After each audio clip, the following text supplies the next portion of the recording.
はいどうも銀次です。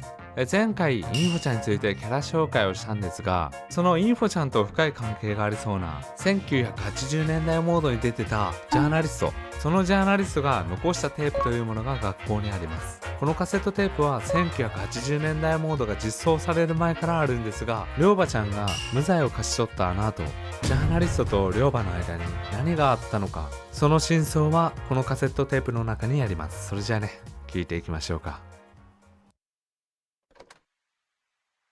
Looks like it still works. How long has it been since I last used this thing? It's been at least 2 decades. Almost 3.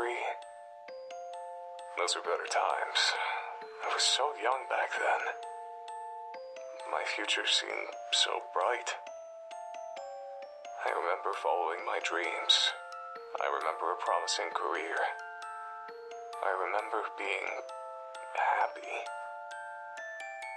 If I could turn back time, what would I do differently?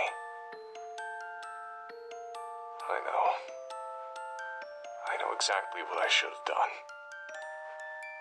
I shouldn't have gotten involved with that case, with that girl. Pursuing her was the right thing to do. But if I hadn't involved myself with her, I'd still have a career. When did it begin? I think it was April of 1989. The peak of my career as an investigative journalist. That's when I heard about a murder at the local high school. The police had no leads. I decided to investigate it myself. I tried to be a hero. And that was the worst mistake of my life.これに関しては相手が悪かったとしか言いようがねえわ。The school's faculty didn't let me conduct an investigation on school grounds. They were highly concerned with maintaining their prestigious reputation. They didn't want any police or journalists snooping around and ruining the school's image any more than the murder already had. Or maybe they just had something to hide and didn't want the authorities to find out.To this day, I still don't know how the school managed to convince the police that any crime that takes place on school grounds can only be investigated for 6 hours maximum. I heard a rumor that the school's headmaster bribes the police department to expedite their investigations as much as possible. There are a lot of unsavory rumors about the school's headmaster, but none have been proven to be true. Because I couldn't work around the school,I used to gather information by interviewing students outside of the school gate when they entered or left the school. It was at this point in time that I noticed a peculiar girl who was quite obviously stalking one of her seniors. I decided to keep my eye on her, and before long, I began to observe some disturbing behavior from her. ある上級生ってこれ先輩のことだよね、多分。先輩のことを尾行していたら、リョウバちゃんの異常な行動を見つけてしまったって感じかな。ってことはこれ、先輩が悪くね？ From the school gate, I witnessed the girl do more than just stalk an upperclassman. She stalked any girl who spoke to him. Through student interviews, I kept tabs on what happened to those girls. They became the victims of bullying, were expelled, and in some cases, stopped coming to school.I frequently saw the girl running with a mop and a bucket, as though she always had some sort of mess to clean up.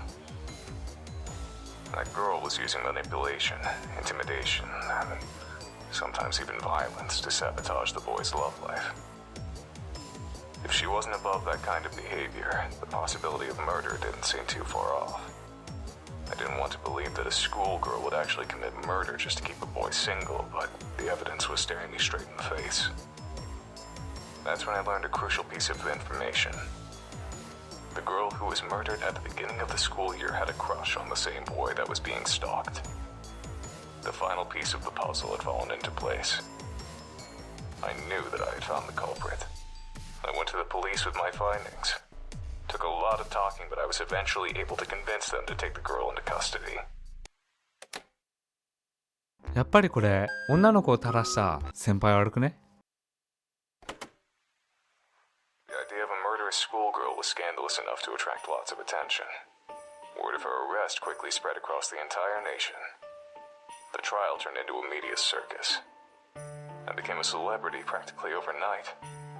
I didn't want to be a public figure, but I did want my investigative skill to be recognized. I hoped that all the attention would boost my career.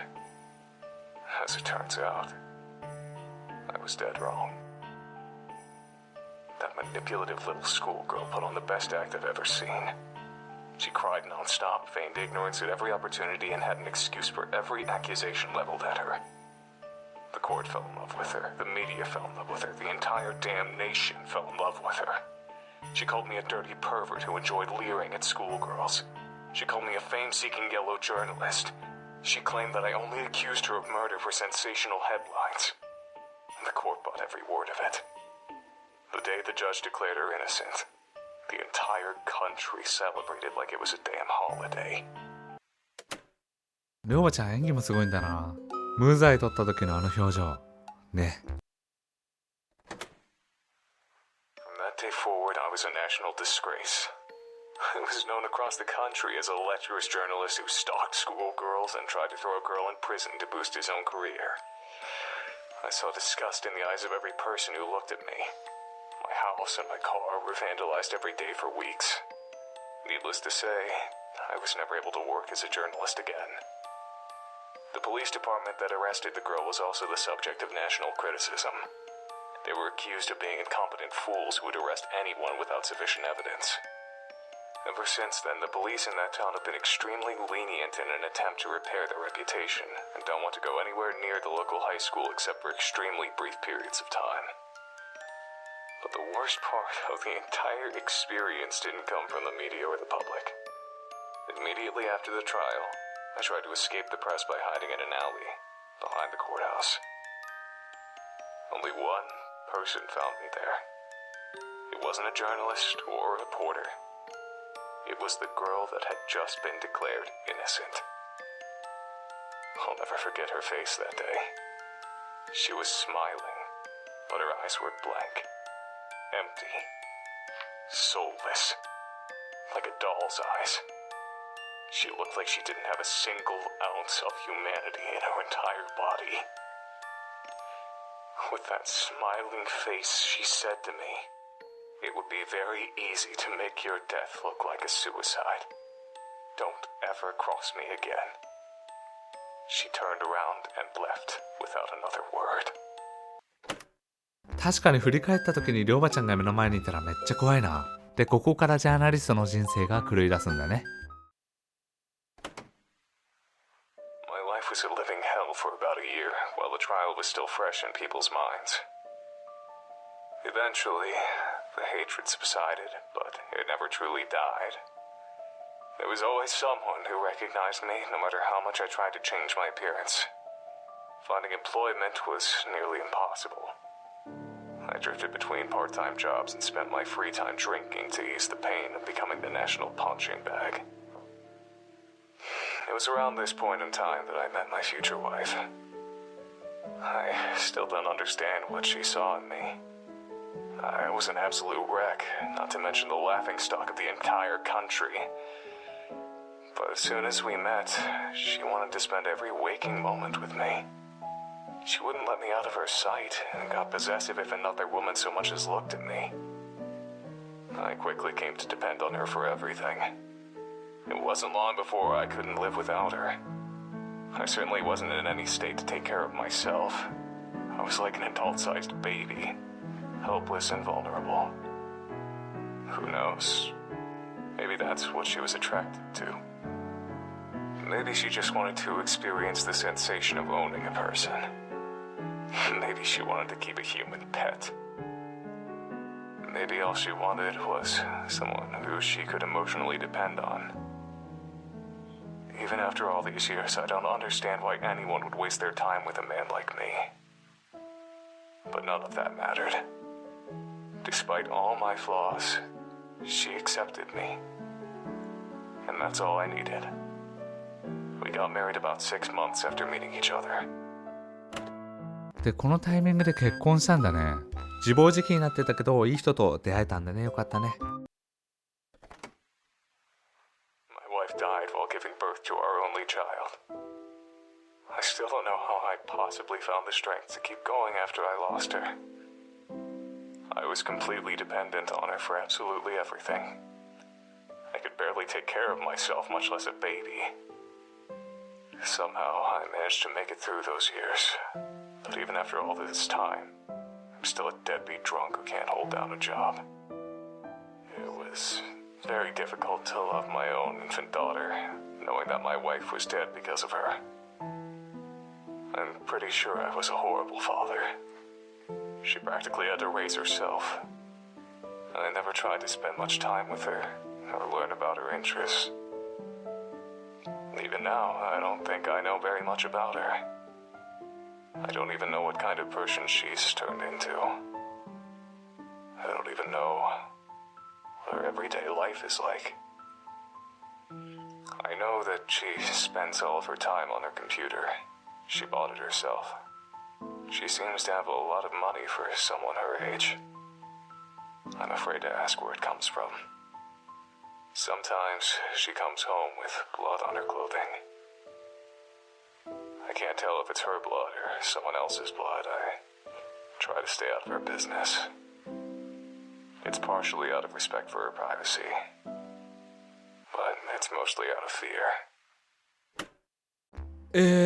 出産中に亡くなっちゃったんだ。てかこれ名前出てないけど、子供ってインフォちゃんのことだよね。I've never told anyone about any of this. Never saw a shrink, never had any friends to confide in. I thought that it would be therapeutic to record my feelings, even if I'm only talking to an obsolete machine. But this hasn't calmed me down at all. The only thing to come out of this experience is that all of the anger and hate I've kept buried for the past 2 decades has risen back to the surface.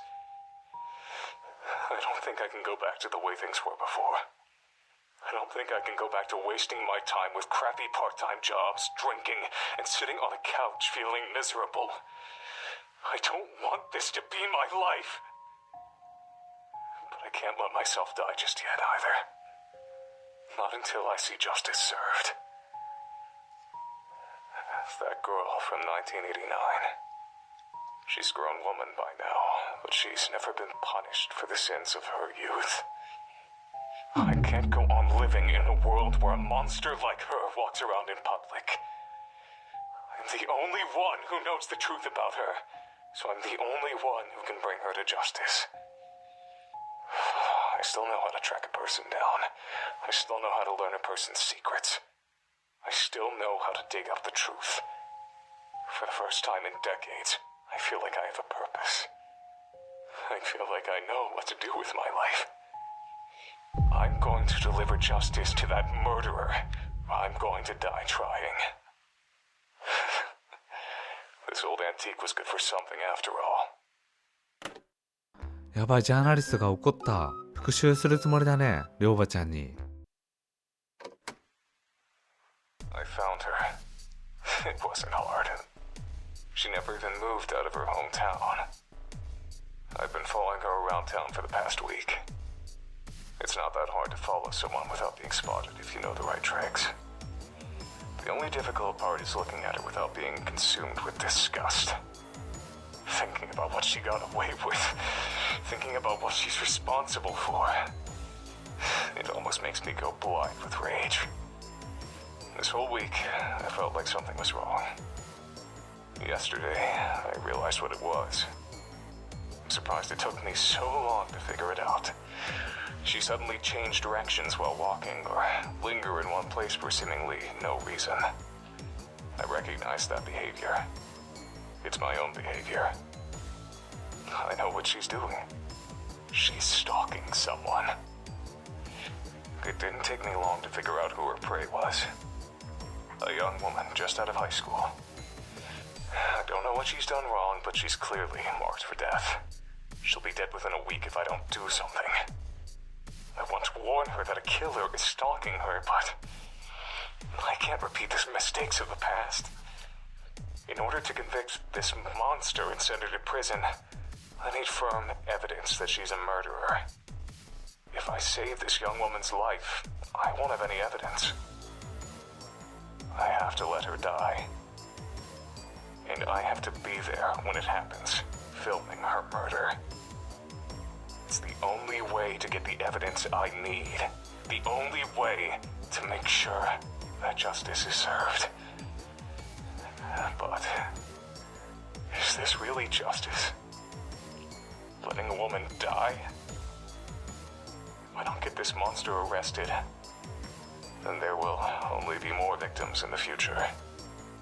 So letting her commit murder one last time is the right thing to do. Isn't it?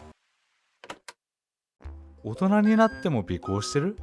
誰のことだ？ Fool, I'm a goddamned fool. I got sloppy. She caught me. I followed her into an alley, lost her in the shadows. Then I heard her voice from behind me. Long time no see, Mr. Journalist. I turned around and saw her just inches away from me. She was smiling. I recognized that smile. It was the exact same smile she wore when she threatened my life in 1989. I didn't know what to do. I just turned and ran. I've broken a truce that lasted almost 3 decades. She knows I was after her. There's no way she'll let me live. I'm doomed. I can't go to the police. I'll sound like a babbling lunatic without evidence, and right now I don't have any.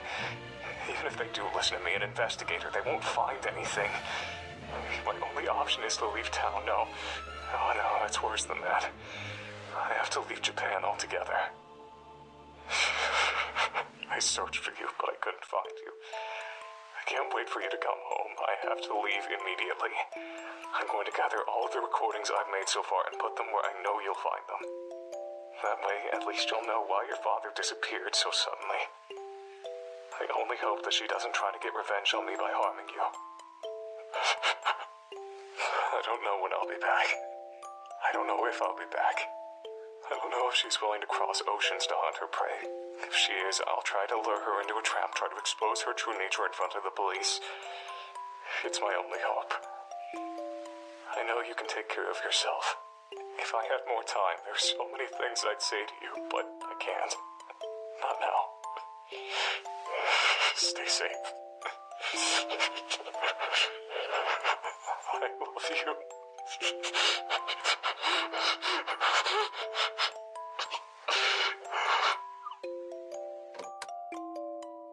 はい、これがリョウバが無罪を勝ち取った後のジャーナリストの悲惨な人生でした。